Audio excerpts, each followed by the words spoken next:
10 years. For 10 years, I considered him my best friend. We shared everything, dreams, fears, joys and sorrows. His name was Alexei, but for me he was always just Lyosha. We met at university, and since then he has become an integral part of my life. He was the kind of person I could trust with everything. But, as it turned out, this trust was one-sided.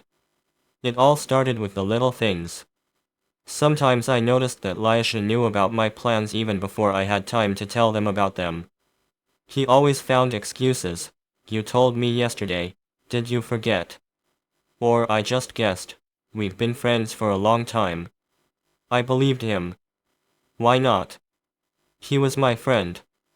But one day everything changed. It was an ordinary evening. We were sitting in his apartment, drinking coffee and discussing my new job. I was talking about a project I was working on, a secret development for a large IT company. Lyosha listened attentively, asked questions, but I noticed something strange in his eyes. Something I hadn't seen before. It wasn't just a friend's interest. It was a cold, calculating look. The next day at work, the head of the security service called me. There was a tense atmosphere in the office. They showed me the photos. Lyosha was on them. He was talking to people I'd never seen, handing them some documents. And then I saw a photo of him standing next to a man whose face I knew. It was a high-ranking employee of a competing company. Your friend Alexei Ivanov has been working for them for 10 years, said the head of security. He was introduced into your life to keep an eye on you. You have become a key part of their plans. The world around me collapsed. 10 years of friendship. 10 years of lying. I could feel the ground slipping away from under my feet. Everything that I thought was real turned out to be an illusion. I decided to meet with Lyosha. Not to blame him, but to understand. When I came to him, he already knew that I was aware. He was sitting in an armchair, looking at me with the same cold expression that I had noticed the day before. I asked, barely able to contain my anger. He sighed. It's a job, Sergei. It's nothing personal. You were just an assignment. But you know what? Over the years, I've really started to respect you. You're a good person. And I'm sorry that it ended like this.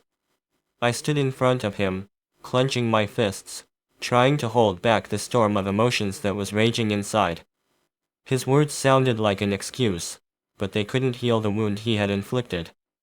I wanted to scream, I wanted to hit him, but instead I just asked, have you ever felt like you were doing something wrong over the years? Have you ever thought about ruining the life of someone who trusted you? Lyosha lowered his gaze. For a moment, his cold mask wavered, and I saw something in his eyes that resembled regret. But it only lasted a second. Sometimes, he said softly. But it doesn't matter. There is no room for doubt in our profession. If you start thinking about morality, you lose. I laughed, but there was no joy in my laughter. Are you losing? Do you think you've won? You've lost everything, Lyosha. You've lost a friend. You've lost yourself. He didn't answer. There was a heavy silence in the room. I turned to the door, but before I left, I turned around and said, you know, the scariest thing is not even that you betrayed me. The scariest thing is that I still can't believe it was all a lie. 10 years, and I still want to think that somewhere out there, deep inside, you were real. I went out without waiting for an answer. The door closed behind me with a soft click, and I felt something inside me finally break. It's been a few months. I quit my job, changed my phone number, and moved to another city. I tried to start over with a clean slate, but Lyosha's shadow followed me everywhere. Every time I met a new person, I found myself thinking, what if he's an agent too? What if it's all a lie again? One evening, sitting in an empty apartment, I received a letter. No signature, no return address. There was one photograph in the envelope. It shows me and Lyosha, taken many years ago, at the university. We were laughing, hugging each other like two real friends. On the back was written, "I'm sorry." I stared at the photo for a long time, trying to figure out what he meant by that. Was it sincere remorse? Or just another part of his game? I did not know. And maybe I'll never know. A few more years have passed since then. Life gradually got better, but the scar from Lyosha's betrayal never healed.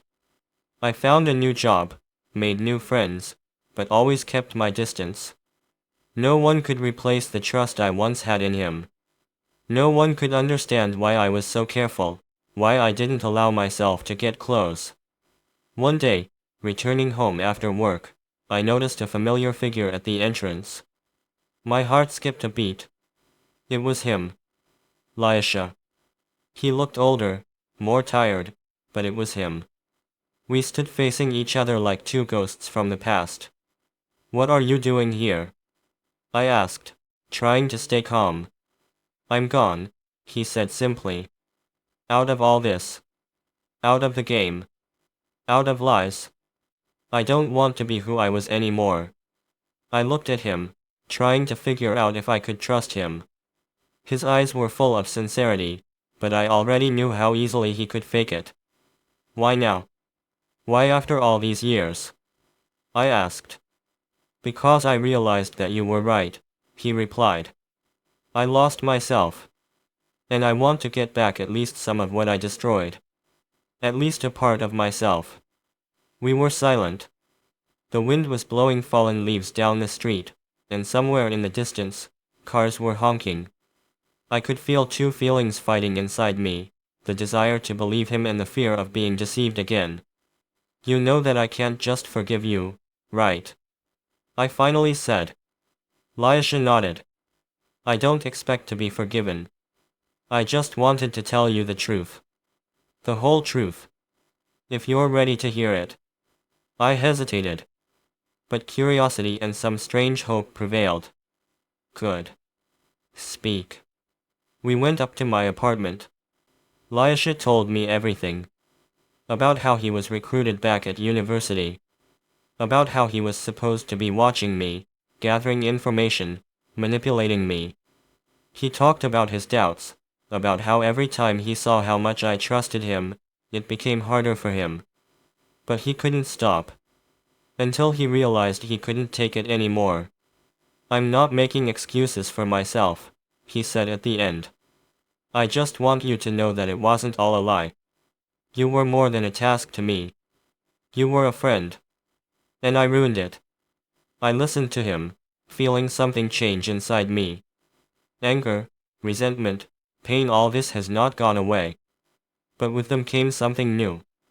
Something that resembled understanding. "I do not know if I will ever be able to trust you again," I said. "But maybe I can try to understand you." Lyosha nodded. "It's more than I deserve."